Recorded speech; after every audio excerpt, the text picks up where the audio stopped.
देखिए हमने देखा था अभी तक क्लास 11th में अपने को जितने डिफरेंशिएशन के फॉर्मूलेस जो यूज आएंगे जनरली, जिससे आपका काम चल जाएगा फिजिक्स में, वो हैं ये 6।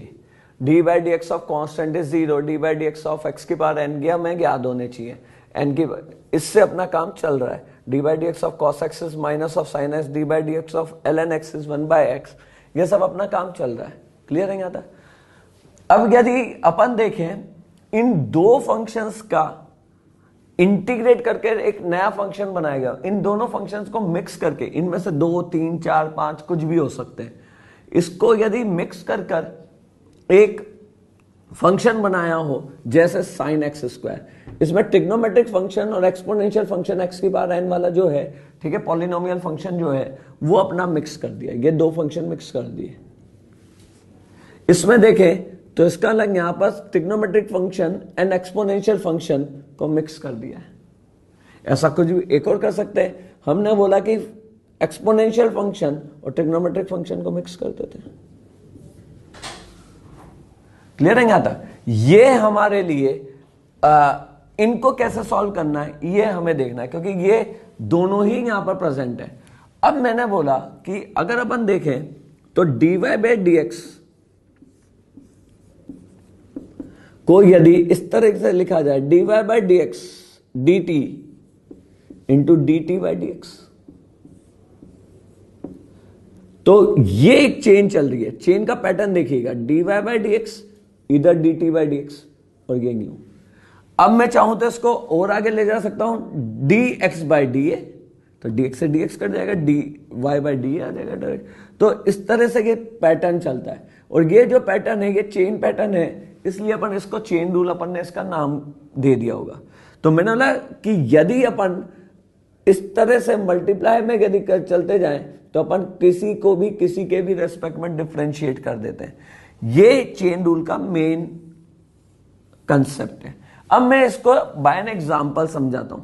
मैंने बोला फॉर एग्जांपल, अपन ने यही एग्जांपल ले रखा है, तो y is equals to sine x square था, and you have to find dy by d x. आपको dy बाई डी एक्स यदि निकालना है, dy बाई डी एक्स निकालना है, तो मैंने यदि यहां देखा तो मैंने बोला कि let assume x square as t. अगर एक्स स्क्वायर को यदि टी ले लेते हैं तो यही फंक्शन जो बन जाएगा वो बन जाएगा y इज इक्वल्स टू, अपने को dy बाई डी एक्स निकालना है, और ये फंक्शन लेट एक्स स्क्वायर को यदि t ले लिया तो y इज इक्वल्स टू कितना बन जाएगा, साइन ऑफ t। सही है ना?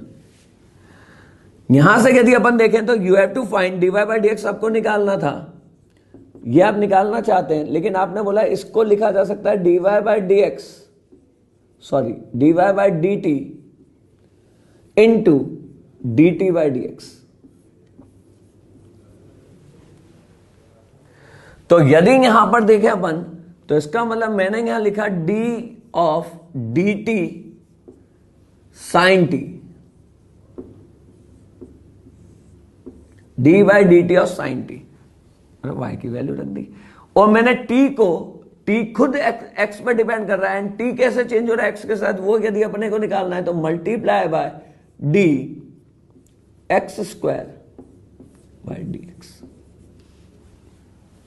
तो यदि यहां से अपन देखेंगे तो ये आंसर आएगा cos t, और ये आएगा 2x, और मैं t को दोबारा सब्स्टिट्यूट कर दूंगा एक्स स्क्वायर, तो इसका डिफरेंशिएशन आ जाएगा 2x cos x square.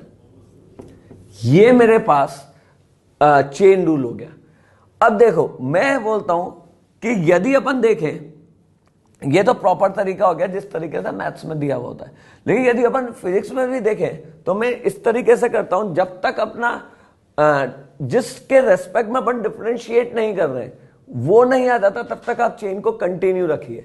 For example में इसी चीज को, ये आपके पास एक तरीका है, ये समझ में आ गया, dy by d t into d t by d x से मल्टीप्लाई करते जाइए, और जो आपको चाहिए वो फाइनली लास्ट में आ जाएगा, क्योंकि न्यूमरेटर और डिनोमिनेटर कैंसिल आउट हो जाएगा। ये चेन रूल का तरीका है। मैंने यहाँ इस तरह से एक एग्जाम्पल लिया। अब मैं इसी का एक और एग्जाम्पल ले रहा हूं। यदि मैं बोल रहा हूं यहां पर y is equals to sine x. ये इजी वे हो सकता है इसको देखने का। और एक है y is equals to sine of t। अब मैं दोनों ही जगह dy बाई डी एक्स निकालना चाहता हूं, तो मैंने यहां पर लिख दिया d of D x sine x. यहां भी मेरे को dy बाई डी एक्स ही निकालना है। यहां लिख दिया d बाई डी एक्स और साइन टी। सेम समझ रहे हैं? बस यहां पर फंक्शन x था, यहां t था। यहां जिसके रेस्पेक्ट में डिफरेंशिएट कर रहे हैं, rate of change of y with respect to x ही है, बट यहां t है और मैं rate of change of y with respect to x ही निकाल रहा हूं। तो देखते हैं क्या होता है। अब मैंने बोला देखो इस जगह से ऐसे करोगे तो आपको फिजिक्स में चेन रूल ज्यादा इजी होगा। अगर D by d x of sine x है तो मैंने बोला D by d x of sine x, तो इसको क्या लिखेंगे? Cos x. साइन एक्स का फॉर्मूला है। अब मैंने बोला कि मैं यहां पर x है और यहां पर x है, तो जो इस जगह का फंक्शन हो उसको आप आदत ही डाल लीजिए आगे लिखने की। तो मैंने इसको लिखा, ये तो हो गया साइन एक्स का फॉर्मूला हो गया कॉस एक्स। अब मैंने बोला dx, यहां x है तो अपॉन dx, चेन यही चला दी, तो dx से dx क्या हो गया? कैंसिल, तो फॉर्मूला क्या आ गया? cos x। जबकि यदि यहां देखेंगे तो यहां फंक्शन है t, तो इसका आंसर आएगा cos t। और मैंने बोला how t will change on x से मल्टीप्लाई कर देंगे। भाई d by d x of sine T तो cos t होगा। अब मैंने बोला कि यदि अपन देखें चेन क्या बोल रहा है कि इसको ये भी बताना पड़ेगा। देखिए ये तो चीज ये बता रहा है कि t चेंज होने पर ये साइन t कैसे चेंज होगा, डेट इज cos t। अब मुझे ये बताना है how t will change on changing x। इसका मतलब dt बाई डी एक्स निकालना है, rate of change of t with respect to x निकालना है, तभी तो मेरे पास dy बाई डी एक्स आएगा। तो मैं आपको ये बोल रहा हूं कि आप डिफरेंशिएशन को कंटिन्यू रखिए जब तक ये दोनों चीजें सेम ना आ जाए, और सेम नहीं आती है तो उसको आप इस तरह से छोड़ सकते हैं। आप इसको बोलेंगे rate of change of t with respect to x। यहां पर अपन ने देखा तो यहां x था और यहां का फंक्शन भी x था, तो मैंने बोला डी बाई डी एक्स, तो मैंने बोला cos x, sin x का डिफरेंशिएशन cos x, और dx by d x chain को मैंने कंटिन्यू रखा। ठीक है, तो इस तरीके से यदि अपन देखेंगे तो फिजिक्स में ज्यादा आसान हो जाएगा। मैं एक और एग्जांपल लेता हूं। मैंने बोला कि इस तरह से आप किसी इन सारे एग्जांपल्स को देख ही सकते हैं, इसको t लिख देंगे और डी बाई डी एक्स निकाल लेंगे, ये चेन रूल है। अब फिजिक्स में कैसे यूज होना है चेन रूल, इसको अपन एक और एग्जांपल से सोच लेते हैं। ये क्लियर हो गया आपको? मैं एक बार फिर भी रिवाइज कर देता हूं। भाई यहां d y by d x है, तो इसका मतलब we can write chain as d y by d t into d t by d x. D t से डी टी कैंसिल आउट हो जाएगा, तो it will become d y by d x. मान लीजिए आपको यहां d y by d a निकालना होता, और फंक्शन जो होगा वो टी पर, एक्स पर और ए पर, तीनों पर डिपेंड कर रहा है, तो आप यहां पर डी एक्स बाई डी ए से और मल्टीप्लाई कर दीजिए। ये चेन कंटिन्यू होगी, ये कैंसिल, तो d y by d a बन जाएगा। ये आप कितना भी लंबा चेन चला सकते हैं जितने आपके पास फंक्शन है। मेरे तीनों एग्जांपल में 2 फंक्शन इंक्लूडेड थे, इसलिए मैंने यहां 2 ही लिखा, d y by d t and d t by d x. जो अंदर फंक्शन है उसको मैंने पहले टी से अज्यूम कर दिया ताकि एक फंक्शन दिख जाए। भैया इसको नहीं कर, जैसे जैसे अपन बाहर आएंगे अंदर से बाहर की तरफ जाना है, तो इसका ला एक्स स्क्वायर को टी लिखूंगा तो ये एक फंक्शन दिखेगा साइन टी। ठीक है ना? अब मैंने यहां साइन टी एक फंक्शन दिखा, जो सबसे अंदर वाला फंक्शन था उसको रिप्लेस कर दिया, तो मैंने इसको डिफरेंशिएट किया d y by d t और d t by d x से मल्टीप्लाई कर दिया। यहां टी है तो इसका आंसर तो क्या आएगा? Cos T. मेरे तरीके से भी करेंगे तो D t by d T 1 बन गया होगा, कॉस टी आ जाएगा, और यहां पर टी की वैल्यू पुट कर दी एक्स स्क्वायर, तो जो 2x आ जाएगा। क्लियर है? यहां तक उसी को मैंने एक बार और अपन ने करने की कोशिश करी कि मैं क्या कहने की कोशिश कर रहा हूं। यहां पर y is equal to sine x है, d y by d x, d by d x और साइन एक्स किया तो इसका लगा cos x आया।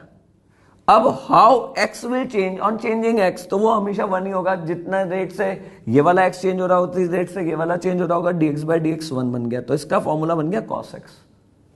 यदि यहां देखेंगे y is equal to sine t, मैंने यहां लिखा साइन टी, डिफरेंशिएट किया तो cos t, बट यहां पर था x। How y is changing with respect to x, लेकिन यहां पर अपन ने क्या लिखा हुआ है t, तो इसका मतलब मैंने बोला dt बाई डी एक्स, यहाँ चेन कंटिन्यू रहेगी, ये कैंसिल आउट नहीं होगा। यहां पर dx by d x cancel out हो गया क्योंकि ये वाला फंक्शन और ये वाला फंक्शन सेम था। देखो यहां पर कंटिन्यू रहा क्योंकि ये फंक्शन और ये वाला पैरामीटर, ये दोनों पैरामीटर डिफरेंट है, तो dt बाई डी एक्स। अब आप चाहें तो t की वैल्यू पुट कर दीजिए एक्स स्क्वायर, जब तक ये सेम नहीं आ जाए तब तक आपको कंटिन्यू ये चेंज करानी है, चेन चलानी है। ये जब कैंसिल आउट हो जाएगा तो चेन खत्म हो जाएगी, और अगर कैंसिल आउट नहीं होता है तो आप इसी फॉर्म में रहने दीजिए। मैं इसका एक और एग्जांपल ले लेता हूं।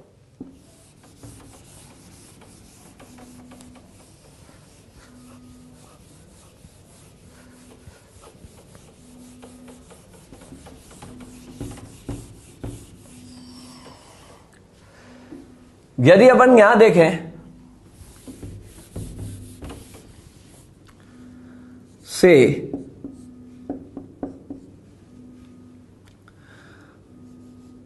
a balloon whose radius increases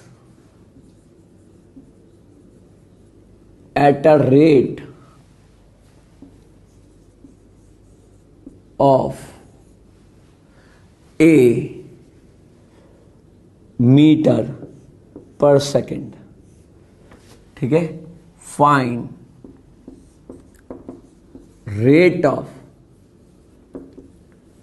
change of volume with respect to time. अब देखिए इसमें दिया हुआ है, मैं चेन रूल अपना फिजिक्स में कैसे यूज होगा। अब balloon whose radius increases at a rate of, तो इसका मतलब बलून जिसका रेडियस इंक्रीज हो रहा है at a rate of a metre per second, इसका मतलब मुझे दिया हुआ है। देखिए रेट का मतलब क्या होता है, रेट को निकालने के लिए whenever a physical quantity changes with respect to other physical quantity we use a mathematical tool known as differentiation. यहां पर रेडियस इज चेंजिंग, अगर कुछ नहीं दिया है तो rate itself means with respect to time. Rate हमेशा किसके रेस्पेक्ट में बताता है, टाइम के रेस्पेक्ट में वो चीज कैसे चेंज हो रही है। जैसे rate of change of position, इसका मतलब rate of change of position का मतलब हो गया dx by d t, where x is position. Rate of change of temperature तो dt बाई डी टी, इसका मतलब where dt by d t, तो इसका मतलब t represent temperature and this t represent time. कुछ नहीं दिया हुआ हो तो rate we will take with respect to time. चलिए अब balloon whose radius increases at a rate of, तो इसका मतलब मुझे दिया हुआ है बलून हुज रेडियस, रेडियस मतलब d r by rate of मतलब डी टी, तो d r by d t is a, ये मुझे गिवन है a मीटर पर सेकेंड। देखिए find rate of change of volume with respect to time, इसका मतलब मेरे से पूछा गया है dv बाई डी टी, ठीक है ना। बलून इज स्फीयरिकल, नहीं भी दिया हुआ तो आपको मालूम है बलून जनरली स्फीयरिकल ही होगा, अगर स्फीयरिकल बलून लिख देते हैं। अब मैंने बोला देखो v जो है, अब v रेडियस पे डिपेंड करेगा क्या, वॉल्यूम ऑफ स्फीयर रेडियस पे डिपेंड करेगा क्या, मैंने बोला बिल्कुल करेगा। v इज इक्वल टू क्या लिख सकते हैं स्फीयर के लिए 4/3 pi r cube.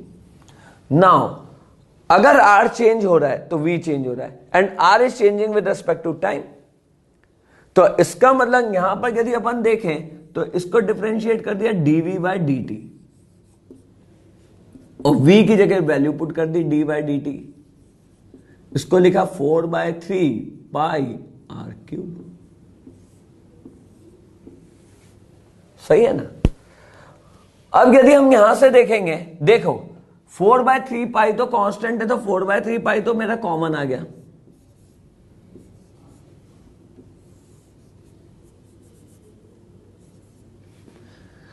Are cube मतलब x की पावर n जैसा दिख रहा है, इसलिए इसका आंसर आया 3n-1 आर स्क्वायर। यहां है r और यहां है t, तो इसका मतलब these two are not same. इसका मतलब अगर अपन डिफरेंशिएट कर रहे हैं तो मेरे को ये बताना पड़ेगा how fast r is changing with respect to time. ये आर टाइम पर कैसे डिपेंड कर रहा है। तो मैंने बोला कि इसको डिफरेंशिएट कर रहे हैं, तो देखिए यहां टी और यहां आर, तो इसका चेन विल कंटिन्यू। अगर यहां टी होता और यहां भी टी होता तो dt बाई dt आता, जो कैंसिल आउट हो जाता, 1 बन जाता, तो चेन कंटिन्यू नहीं होती। यदि यहां r होता और यहां भी r होता तो dr बाई dr बन जाता, वो भी कैंसिल आउट हो जाता, तो चेन कंटिन्यू होती। लेकिन ये दोनों ही चीजें डिफरेंट है, इसलिए मैंने यहां लिखा dr bye dt।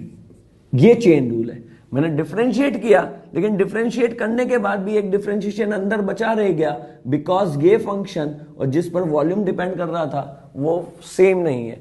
Volume is depending on radius और we have to find rate of change of volume with respect to time, and radius depends on time.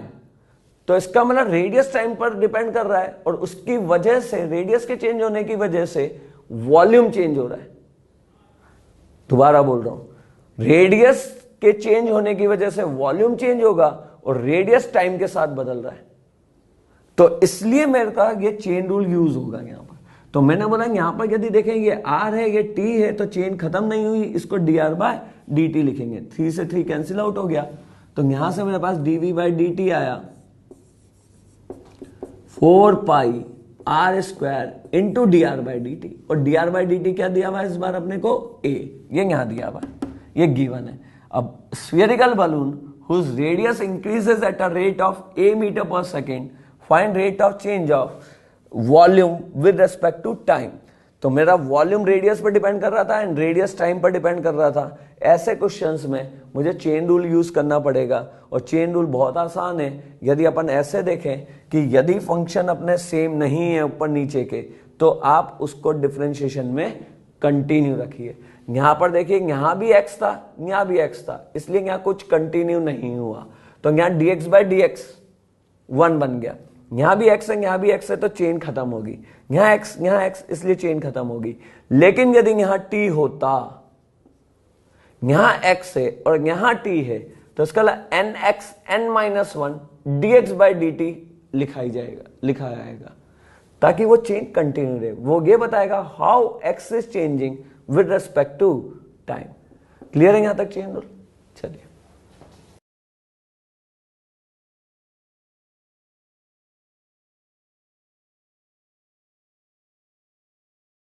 चलिए बच्चे, कुछ एडवांस प्रॉब्लम देखते हैं। चेन रूल फिजिक्स में कैसे use होना है। फिजिक्स में बहुत जगह चेन रूल यूज होता है, छोटा चेन रूल। मैथ्स में तो बहुत बड़े बड़े फंक्शंस होंगे और सिर्फ मैथमेटिकल एप्लीकेशन आती है कि भाई फंक्शन को डिफरेंशिएट करते जाएंगे, एक के बाद एक के बाद एक के बाद फाइनली आंसर आ जाएगा। लेकिन फिजिक्स में कैसे यूज होता है ये देखते हैं। चलिए, insect is moving on a transparent bowl, मतलब ये कांच का एक बाउल है ताकि लाइट पास हो सके। तो इसका मतलब यहाँ पर transparent bowl of radius r, इस बाउल का जो रेडियस है वो कितना गिवन है? आर गिवन है। Transparent bowl of radius r as shown in diagram. A point light source is placed at the centre of the bowl. इस bowl के सेंटर पर एक लाइट सोर्स है, पॉइंट सोर्स, ठीक है ना। Point source is placed at the center of the bowl. If a rate of change of angle made by insect at the center changes at the rate, तो इसका ये जो angle है theta, जैसे जैसे इंसेक्ट इस बॉल पर चलता जाएगा तो ये थीटा चेंज हो रहा है, एंड थीटा का रेट ऑफ चेंज दिया हुआ है। कैसा है? मैंने आपको बताया कि फिजिक्स में, या what does differentiation means, differentiation क्या बताता है? Rate of change of any physical quantity with respect to other. और मैंने बोला यदि कोई दूसरी क्वांटिटी नहीं दी है तो rate itself means with respect to time. तो इसका मतलब यहां रेट ऑफ चेंज ऑफ क्या दिया हुआ है? Rate of change of angle दिया हुआ है। Angle changes at a rate of, इसका मतलब एंगल चेंज हो रहा है। मैंने बोला कुछ नहीं दिया हुआ है तो अपन क्या लेंगे? टाइम के रेस्पेक्ट में। इसका मतलब इसने दिया हुआ है how theta changes with respect to time. Rate of change of angle with respect to time is k. ये गिवन है, गिवन क्वांटिटी। देखिए, समझ में आया? दोबारा बोल रहा हूं, rate of change of angle made bye insect changes at a rate of के रेडियन पर सेकेंड। तो इसका मतलब angle is changing at a rate of के रेडियन पर सेकेंड। अब इसने बोला find velocity of the shadow of insect on the floor, ये जो शेडो बनेगी, अगर यहाँ लाइट है, यहाँ इंसेक्ट है, तो इसका मतलब ये लाइट रुक जाएगी और यहाँ पर ऐसे इसकी परछाई बन रही होगी। तो जैसे जैसे कि इंसेक्ट आगे जा रहा होगा, जबकि इंसेक्ट यहाँ होगा तो परछाई यहाँ होगी, जबकि इंसेक्ट यहाँ पहुंचा तो परछाई यहाँ होगी। इसका मतलब shadow is moving like this. तो we have to find velocity of the shadow. इसका मतलब शेडो की वेलोसिटी निकालनी है, तो शेडो की पोजीशन कैसे चेंज हो रही है वो देखना है। Shadow is moving on x axis, तो इसको एक्स बोल देते हैं। इसका मतलब मुझे निकालना है dx by dt। We have to find dx by dt। How fast position of shadow is changing with respect to time gives velocity. x किस तरीके से चेंज हो रहा है ये हमें वेलोसिटी देगा। क्लियर है यहां तक? अब मुझे x का relation with respect to theta चाहिए, क्योंकि मुझे थीटा गिवन है। क्या मैं x और थीटा को रिलेट कर सकता हूं क्या? बिल्कुल कर सकता हूं। यदि अपन यहां से देखेंगे तो इसका मतलब x by r is tan theta.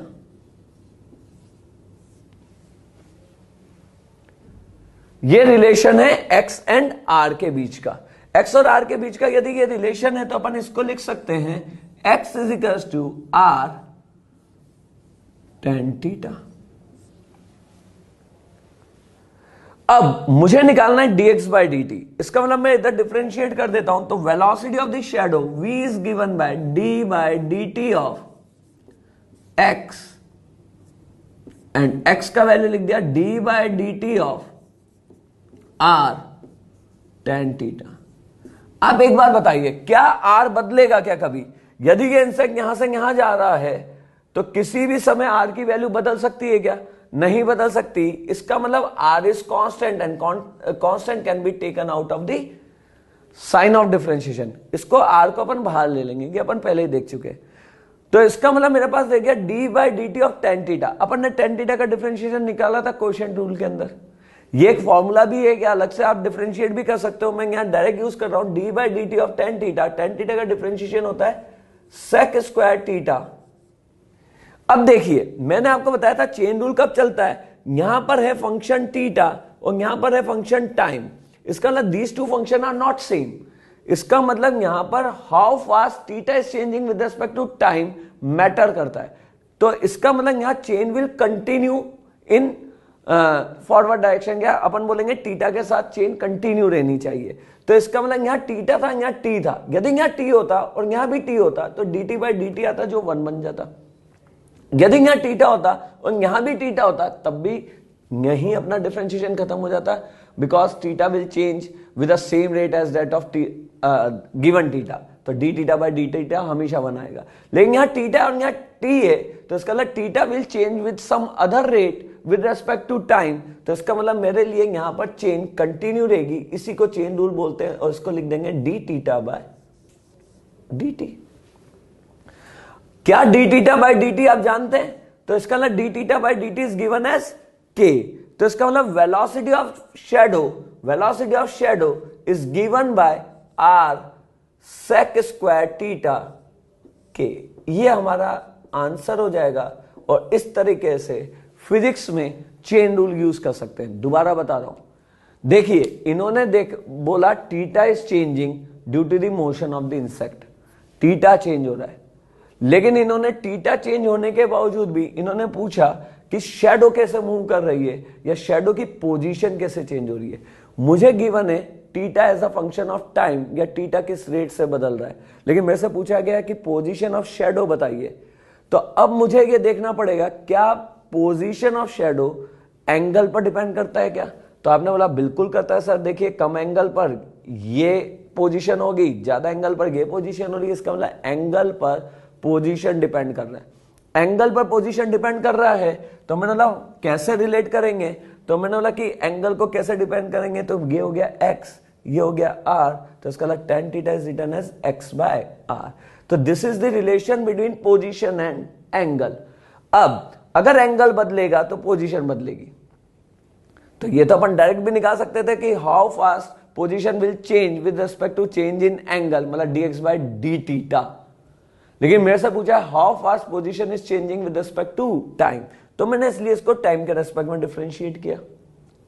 लेकिन यहां पर जो फंक्शन था वो एंगल के रेस्पेक्ट में था, तो इसका मतलब एंगल किस रेट से टाइम के साथ चेंज होगा ये मुझे आगे कंटिन्यू करना है, और इस आगे कंटिन्यू करने को ही चेन रूल बोला जाता है, D theta by d T. समझ गए? ये और ये फंक्शन यदि सेम नहीं है तो आप हमेशा इसको आगे कंटिन्यू करेंगे। ये वैल्यू क्या था आपको गिवन होगी या कभी पूछ सकता है, इसी को चेन रूल बोलते हैं। एक और एग्जांपल देखते हैं। A ladder of length L, ये लैडर है या रॉड बोल दें, ladder of length L is placed between wall and the ground as shown in the diagram. ये ग्राउंड हो गया, ये वॉल हो गया, इसके बीच में अपने पास लैडर रखी हुई है। इफ वेलोसिटी ऑफ एंड ए, ये स्लिप हो रही है यहां पर, तो ये स्लिप हो रही है तो ऐसे फिसलती जा रही होगी, तो वेलोसिटी ऑफ एंड ए कितना दिया हुआ है 4 metre per second. Find velocity of end B, B की अपने को वेलोसिटी निकालनी है when angle made by rod with ground is 37 degree. जिस समय, उस समय की वेलोसिटी निकालनी है जब ये एंगल 37 हो। ये अलग अलग समय पर अलग अलग आ सकती है। अब देखते हैं कि क्या है। चलिए, वेलोसिटी का मतलब क्या होता है? Rate of change of position. Rate of change of position, इसका मतलब जैसे जैसे एंड फिसल रहा है वैसे वैसे ये वाला कोऑर्डिनेट हो गया x, ये वाला कोऑर्डिनेट हो गया y। तो इसका मतलब जैसे जैसे ये रॉड उधर की तरफ जा रही है तो x इंक्रीज हो रहा है, तो इसका मतलब x इज चेंजिंग। जैसे जैसे ये b यदि नीचे की तरफ आएगा तो y भी चेंज होता जाएगा। इसका यदि पहले वाला डायग्राम बनाए कि इनिशियल पोजीशन कैसे होगी तो ऐसा कुछ होगा। तो एंड ए इधर से इधर पहुंचा तो ए की पोजीशन चेंज हो रही है, बी इधर से इधर पहुंचा होगा, इसका मतलब बी की पोजीशन चेंज हो रही है। ठीक है, तो इसका मतलब मुझे वेलोसिटी ऑफ बी निकालना है। तो वेलोसिटी ऑफ बी निकालना है, इसको ओरिजिन ले लें तो y is the position of B, तो rate of change of position of B मतलब dy बाय dt मुझे पूछा गया एंड मुझे dx बाय dt गिवन है। इसका मतलब dx बाय dt गिवन है और मुझे dy बाय dt पूछा गया, dy बाय dt पूछा गया और dx बाय dt गिवन है। अब मुझे x एंड y को रिलेट करना है, x और y को रिलेट करना है किसी भी तरीके से। x और y को अपन कैसे रिलेट कर सकते हैं देखते हैं। कोई x और y आपस में रिलेट हो सकते हैं क्या?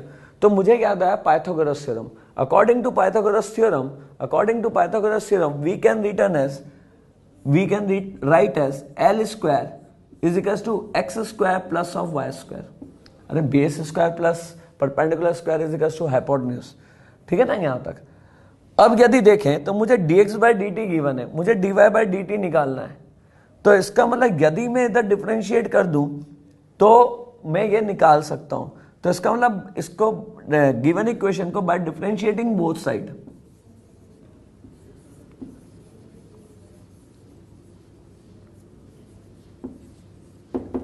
बोथ साइड, तो इसको मैं डिफरेंशिएट करता हूं विद रिस्पेक्ट टू टाइम, क्योंकि मेरे को टाइम के साथ ही दिया हुआ है। तो इसका मतलब d by d t of l square, d by d t of x square and d by d t of y square. देखिए ये पैरामीटर और ये पैरामीटर सेम नहीं है, इसका मतलब चेन कंटिन्यू होगी। ये पैरामीटर और ये पैरामीटर सेम नहीं है, इसका मतलब चेन कंटिन्यू होगी। ये और ये सेम नहीं है, इसका मतलब चेन कंटिन्यू होगी। इसी को बोलते हैं चेन रूल। ये है polynomial function type l square x की पावर एन टाइप। तो इसका डिफरेंशिएट करेंगे तो ये लिखेंगे 2l and dl by dt। Dl by dt को आप प्रोनाउंस कर सकते हैं, कैसे करेंगे? Rate of change of length with respect to time. Dl by dt is rate of change of length with respect to time. इसका length of rod और ladder will change with which rate, किस rate से DL by length change हो रही होगी, ये निकालना है। क्या लेंथ इसकी कभी चेंज होगी? इसकी लेंथ चेंज नहीं हो रही है, length is always constant, length of a ladder is constant, therefore this term will become zero. ये जीरो हो गया। इसको डिफरेंशिएट किया x की पावर n, तो ये आएगा 2x। लेकिन ये पैरामीटर और ये पैरामीटर डिफरेंट है, इसलिए चेन कंटिन्यू रहेगी। यहां पर अपने को देखना पड़ेगा हाउ फास्ट और slow x is changing with respect to time, इसलिए dx by dt। And similarly यहां आएगा 2y dy बाय dt। ये जो चल रहा है इसको चेन रूल बोलते हैं। 2y अपना फॉर्मूला था x की पावर n का, और ये खत्म नहीं हुआ, ये आगे की तरफ चल रहा है, इसी को अपन चेन रूल बोल रहे हैं।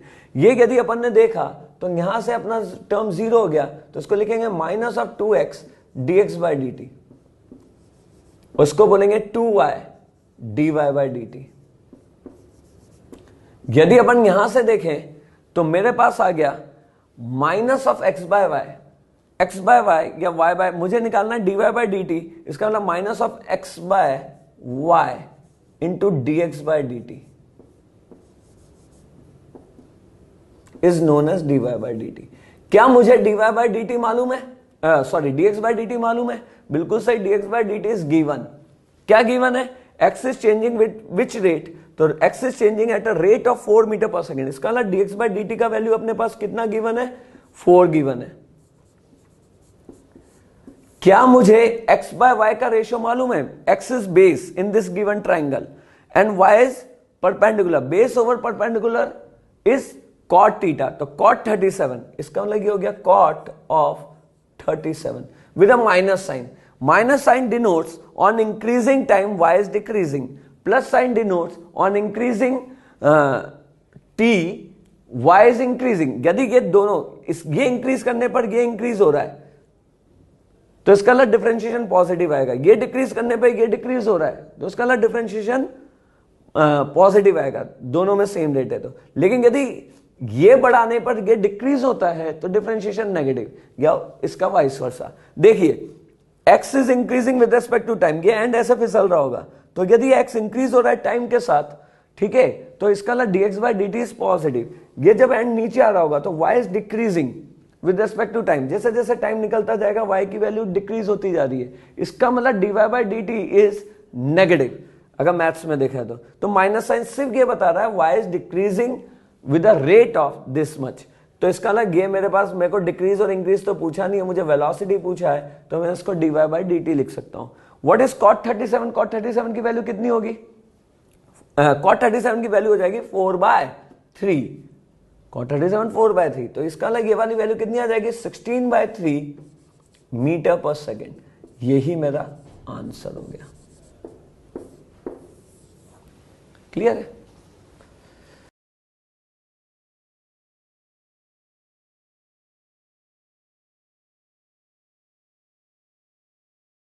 देखिए डिफरेंशिएशन के और भी यूजेस हैं टू फाइंड मैक्सिमा मिनिमा। ये फंक्शन कहाँ मैक्सिमा होगा कहाँ मिनिमा होगा ये निकाला जा सकता है इससे, ठीक है। लेकिन अपन पूरा मैथमेटिक्स में अभी नहीं जाते हैं, जैसे जैसे मुझे जो जो पार्ट की जरूरत पड़ती जाएगी वो अपन डिटेल में देखते जाएंगे। तो another part of differentiation that was maxima and minima, ये अपन डिटेल में पढ़ेंगे लेकिन थोड़े समय बाद। अभी मैं वापस अपने टॉपिक पर आ जाता हूं, जो मेरा टॉपिक चल रहा था। अपन ने पढ़ा है वेलोसिटी। वेलोसिटी कितनी पढ़ी अपन ने? एवरेज वेलोसिटी पढ़ी, और अपन ने पढ़ी इंस्टेंटेनियस वेलोसिटी। एवरेज वेलोसिटी क्या होता था? Ratio of total displacement is to total time taken is known as average velocity. और एवरेज इंस्टेंटेनियस वेलोसिटी क्या होता था? Rate of change of position with respect to time, and the tool required to find rate of change of any physical parameter with respect to other physical parameter is known as differentiation। हमने differentiation का एक basic idea ले लिया जितना हमारे physics में जरूरत होती है। differentiation क्या चीज है? किसी भी पैरामीटर का किसी दूसरे पैरामीटर के साथ किस तरह से वेरिएशन हो रहा है, किस रेट से वेरी कर रहा है, ये बताने वाली चीज डिफरेंशिएशन थी। इसको अपन डिटेल में देख चुके हैं। डिफरेंशिएशन का एक और एप्लीकेशन है maxima, to find maximum and minimum value of a function, या मैक्सिमा और मिनिमा फाइंड करने के लिए, लेकिन उसको अपन डिटेल में देखेंगे थोड़ा बाद में। मैं फिजिक्स पे लौटता हूं दोबारा। वेलोसिटी तक अपन ने देखा था, आपने देखा होगा स्पीड, और वेक्टर में आप पढ़ चुके हैं speed is a magnitude of velocity. तो इंस्टेंटेनियस स्पीड तो कुछ नहीं है, सेम वेलोसिटी है, ठीक है। इंस्टेंटेनियस वेलोसिटी और instantaneous speed is one and the same thing, बस only difference is instantaneous speed is a scalar quantity while instantaneous velocity is a vector quantity. तो इसका मतलब ये हो गया इंस्टेंटेनियस स्पीड जो है is defined as rate of change of position with respect to time का मैग्नीट्यूड। इसका मतलब magnitude of instantaneous velocity, instantaneous speed is always equals to magnitude of instantaneous velocity. इसका मतलब आपके पास इंस्टेंटेनियस वेलोसिटी और instantaneous speed में only difference is difference of scalar and vector quantity से। यदि आपने बोला कि इंस्टेंटेनियस वेलोसिटी या velocity shown by, instantaneous velocity कौन सी वेलोसिटी होती थी? Velocity shown by speedometer. तो इसका मतलब instantaneous speed is the speed which is shown in your speedometer of a vehicle. जो भी स्पीडोमीटर में जो स्पीड दिखती है जिस मोमेंट पर, उसी को अपन क्या बोलते हैं? Instantaneous speed. बस अंतर ये होगा, यदि आप वेलोसिटी लिख रहे हैं तो आपको लिखना पड़ेगा कि 60 kilometre per hour towards east, और इसी को क्या बोला जाएगा? 60 किलोमीटर पर आवर आई, ऐसे लिखा जा सकता है। ऐसा भी लिखा जा सकता है 30i + 40j, ठीक है, किलोमीटर पर आवर, मतलब 50 किलोमीटर पर आवर स्पीड हो जाएगी, 30i + 40j, कुछ भी हो सकता है। लेकिन velocity is a vector quantity, इसलिए यहां वेक्टर आएगा या डायरेक्शन बोलना पड़ेगा। अगर इसी जगह मैं इंस्टेंटेनियस स्पीड की बात कर दूं तो सिर्फ इसका मैग्नीट्यूड लिख दीजिए, 60 is known as instantaneous speed. इसका मतलब मैंने आपको यही बोला, इंस्टेंटेनियस स्पीड और इंस्टेंटेनियस वेलोसिटी का मैग्नीट्यूड ऑलवेज सेम होता है। Now what is average speed? क्या एवरेज स्पीड और एवरेज वेलोसिटी सेम होगी? नहीं। Average speed is defined as ratio of total distance covered by the particle is to total time taken.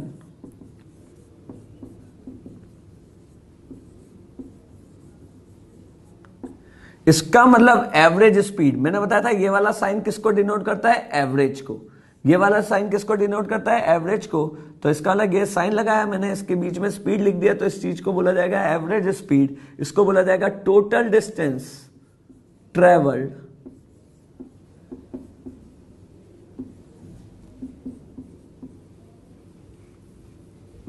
Upon total time.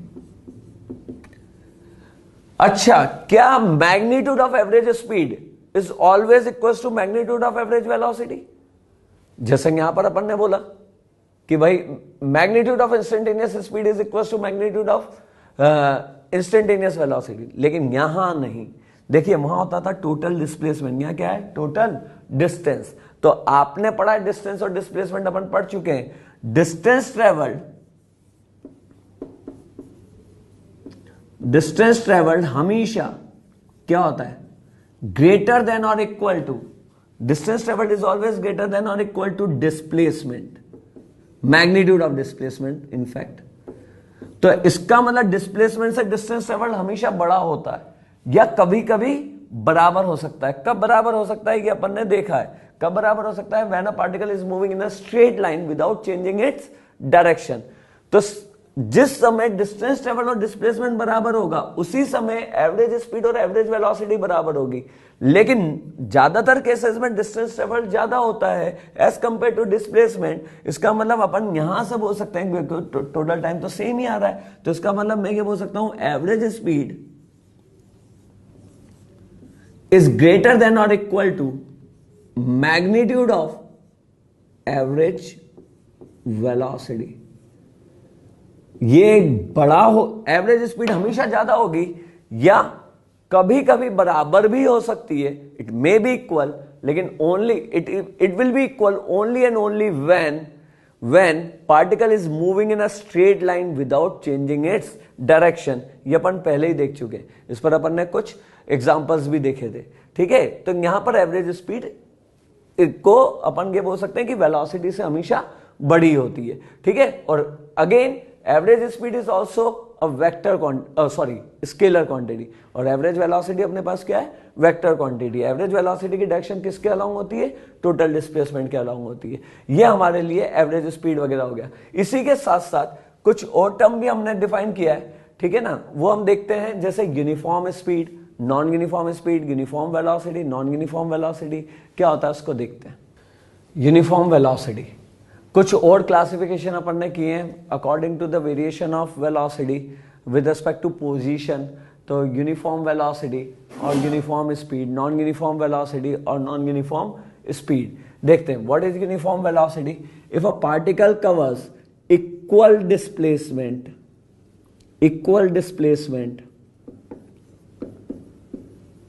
in equal interval of time,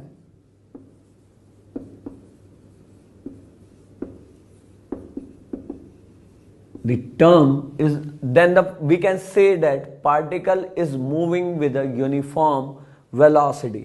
यदि मैंने बोला बराबर interval of time में बराबर यदि move कर रहा है, यदि मैंने बोला वो in a delta t A move करता है, तो अगले डेल्टा टी में भी यदि ए ही मूव करे, अगले डेल्टा टी में भी यदि ए ही मूव करे, इसका मतलब बराबर डिस्प्लेसमेंट हो in a same interval of time, तो इसका मतलब वो क्या होगा, यूनिफॉर्म वेलोसिटी। यूनिफॉर्म का मतलब एक जैसा, यूनिफॉर्म हर समय हर जगह उसकी वेलोसिटी यदि सेम मेंटेन रहती है, तो उस चीज को हम बोलते हैं यूनिफॉर्म वेलोसिटी। बस अंतर ये हो जाता है, यूनिफॉर्म स्पीड में इक्वल डिस्प्लेसमेंट की जगह इक्वल डिस्टेंस आ जाता है, बाकी कोई अंतर नहीं है। तो इसका equal distance in equal interval of time.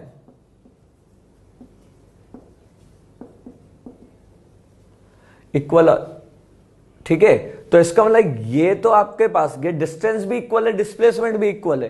तो इसमें यदि पार्टिकल ऐसा चल रहा है कि हर डेल्टा टी में ए डिस्टेंस ट्रेवल कर रहा है, तो वो यूनिफॉर्म वेलोसिटी भी है और वो यूनिफॉर्म स्पीड भी है, क्योंकि डिस्टेंस भी इक्वल है, डिस्प्लेसमेंट भी इक्वल है। लेकिन फॉर एग्जांपल यदि मैं सर्कुलर मोशन ले लूं, एक क्वाड्रेंट ए से बी यदि वो आता है और ये डेल्टा टी में कवर करता है, अगला बी से सी भी वो डेल्टा टी में कवर करता है, और सी से डी भी वो डेल्टा टी में कवर करता है, एंड डी से ए भी डेल्टा टी में कवर करता है।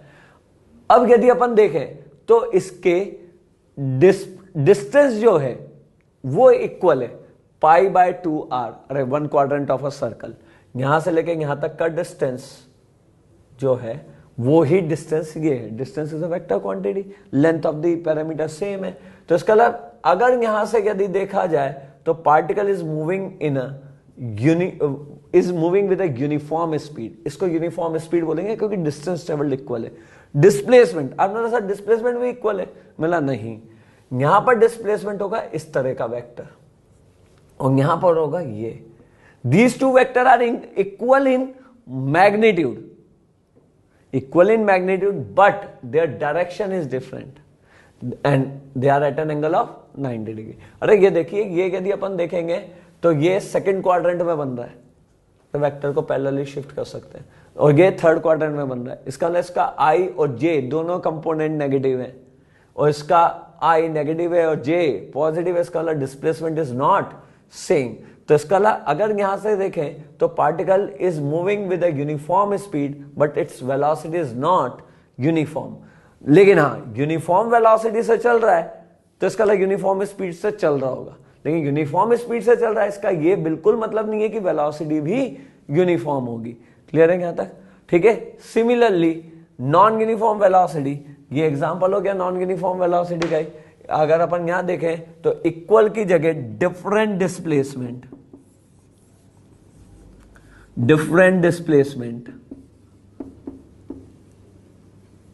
In equal interval of time, ठीक है ना, इन इक्वल इंटरवल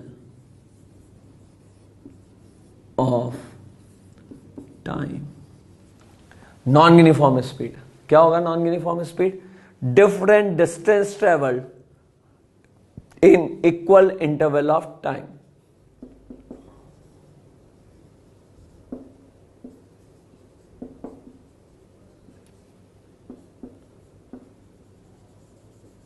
ठीक है ना। इसका ये मतलब होता है अलग अलग अलग जगह इसकी वेलोसिटी अलग अलग होगी।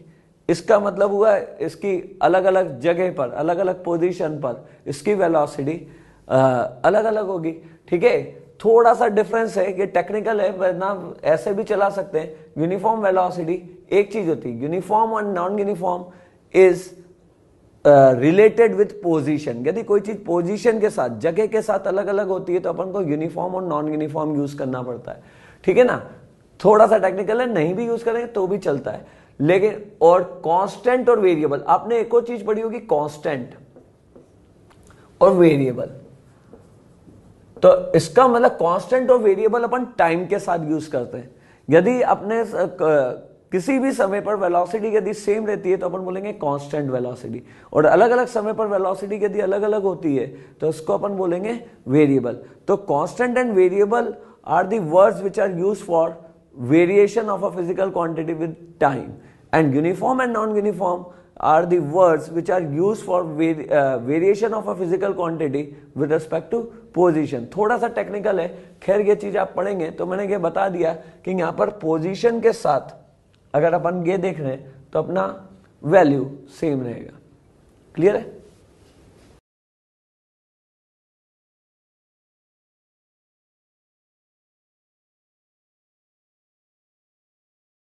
एक्सेलरेशन, एक्सेलरेशन क्या है जानते हैं आप, 9th-10th में पढ़ा है, लेकिन फिर भी वहां पर अपन ने एवरेज एक्सेलरेशन और इंस्टेंटेनियस एक्सेलरेशन अभी अभी देखा है। तो वापस वो का वही डेफिनेशन है, कोई डिफरेंस नहीं है। It is defined as ratio of change in total velocity to date of time taken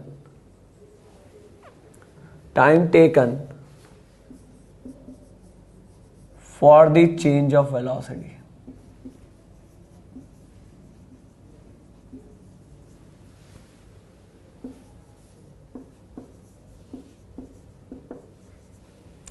इसका मतलब एवरेज एक्सेलरेशन जो डिफाइन होगा वो डिफाइन होगा कैसे, v2 vector minus v1 vector divided by time. ठीक है ना। Instantaneous acceleration, instantaneous acceleration is defined as rate of change of velocity, same वैसा ही जैसा अपन ने उसको किया, rate of change of velocity with respect to time.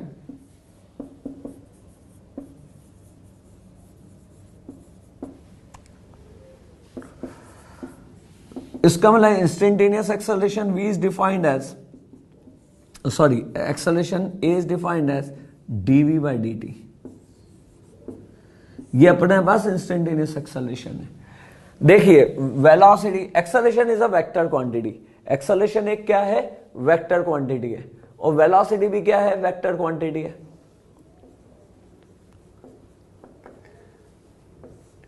तो वेक्टर क्वांटिटी है, acceleration is a vector quantity, तो इसका मतलब वेलोसिटी भी वेक्टर क्वांटिटी है। तो इसका मतलब वेलोसिटी में दो चीजें बदल सकती है, वेलोसिटी में इसका मैग्नीट्यूड भी बदल सकता है और इसका डायरेक्शन भी बदल सकता है। तो वेलोसिटी का मैग्नीट्यूड और डायरेक्शन दोनों बदल रहे हैं। ठीक है, तो इसका मतलब एक्सेलरेशन जो है वो दोनों में से किसी के भी कारण हो सकता है। फॉर एग्जाम्पल, सबसे सिंपल एग्जांपल ले लेते हैं। यदि मैंने एक सर्कुलर मोशन ले लिया जिसमें particle is moving with a constant speed of 2 metre per second, तो इसका मतलब जब पार्टिकल ए पर था तो इसकी वेलोसिटी जो हो जाएगी वो 2 मीटर पर सेकेंड जे हो जाएगी, जे इन जे डायरेक्शन। जब ये पार्टिकल बी पर आया तो इसकी वेलोसिटी हो जाएगी 2 मीटर पर सेकेंड इन माइनस आई डायरेक्शन। तो इसका मतलब स्पीड या magnitude of the velocity is constant, velocity at A is 2 meter per second J, और velocity at B is minus of 2 meter per second I। इसका magnitude भी 2 metre per second है, इसका magnitude भी 2 मीटर पर सेकेंड है। तो speed तो constant है लेकिन वेलोसिटी कांस्टेंट नहीं है कि J से माइनस आई में कन्वर्ट हुआ है। इसका मतलब पार्टिकल जब ए से बी चल रहा होगा तो इसका एक्सेलरेशन जीरो नहीं है, इट हैव सम एक्सेलरेशन, और उस एक्सेलरेशन को कई लोग जानते हैं, 9-10 में उन्होंने सर्कुलर मोशन पढ़ा है, सेंट्रीपिटल एक्सेलरेशन बोल रहे हैं।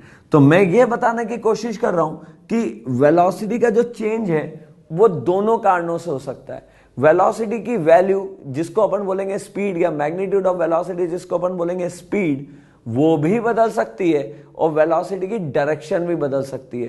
तो इसका मतलब velocity is a vector quantity, यहां पर एक्सेलरेशन मैग्नीट्यूड बदलने के कारण भी हो सकता है, डायरेक्शन बदलने के कारण भी हो सकता है, और मैग्नीट्यूड और डायरेक्शन दोनों के बदलने के कारण भी हो सकता है। इसको अपन क्या बोल देते हैं? Instantaneous acceleration. यूनिट क्या हो जाएगी एक्सेलरेशन की? यदि यूनिट की बात करें अपन, तो unit is defined as metre per second square, और इसकी जो डायमेंशन हो जाएगी, डायमेंशन जो हो जाएगा वो हो जाएगा इसका m0 L1 t-2, ये डायमेंशन हो जाएगा। यहां तक कोई डाउट है? ठीक है ना। अब अपन एक्सेलरेशन के ऊपर क्वेश्चन देखते हैं। चलिए एग्जांपल देखते हैं। Particle is moving with a speed of 10 metre per second towards east. तो इसका 10 metre per second towards east की स्पीड से चल रहा है। After 5 second particle is found to be moving with a speed of 10 metre per second in south direction. ये south में जाता हुआ दिखा फिर। ठीक है, find average acceleration. Average acceleration अपने को निकालना है। तो average acceleration is defined as final velocity minus initial velocity divided by time. Final velocity की बात करें तो 10 metre per second in south direction, इसका मतलब यहां बोला जा सकता है 10 मीटर पर सेकेंड, साउथ की वजह से मैंने बोल दिया minus of j. V final velocity लिखनी है। देखिए ध्यान रखिए, velocity is a vector quantity, तो आईजेके में ही हमेशा लिखना पड़ेगा। तो इसका 10 मीटर पर सेकेंड और साउथ की वजह से आ गया minus of j. V initial की बात करें अपन, वी इनिशियल की बात करें तो 10 metre per second towards east है, तो इसका 10 मीटर पर सेकेंड।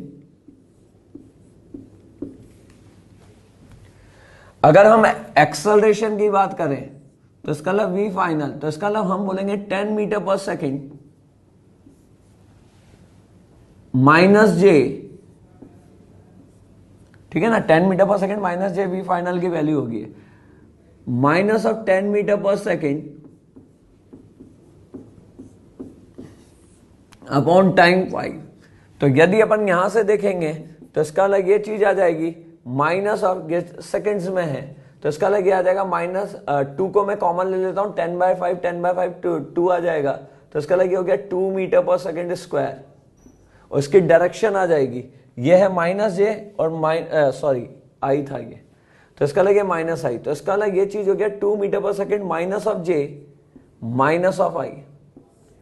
तो एक्सेलरेशन की वैल्यू अपन बोल सकते हैं वेक्टर में यदि लिखे तो -2j minus of 2i metre per second square. यदि अपन इसका मैग्नीट्यूड यदि अपन देखें तो मैग्नीट्यूड ऑफ एवरेज एक्सेलरेशन लिखा जा सकता है। मैग्नीट्यूड ऑफ एवरेज एक्सेलरेशन कैसा देखा जाएगा? तो मैग्नीट्यूड ऑफ एवरेज एक्सेलरेशन देखा जाएगा 2√2 मीटर पर सेकेंड स्क्वायर। यह मैग्नीट्यूड ऑफ एवरेज एक्सेलरेशन हो गया 2√2 metre per second square. Clear है यहां तक? अगर बच्चों से देखा जाए तो वो जल्दी जल्दी में गड़बड़ी क्या करते हैं, उनको 9th मालूम होती है। 9th में उन्होंने किया था A = V2 माइनस, वेक्टर नहीं पढ़ा था, V2 minus V1 by time. तो ना V2 भी 10 मीटर पर सेकेंड है, V1 भी 10 मीटर पर सेकेंड है, तो 10 माइनस 10 0 बाय टाइम कर देते हैं 2, तो 0 आंसर लगा देते हैं। उनको वेक्टर का ध्यान नहीं देता।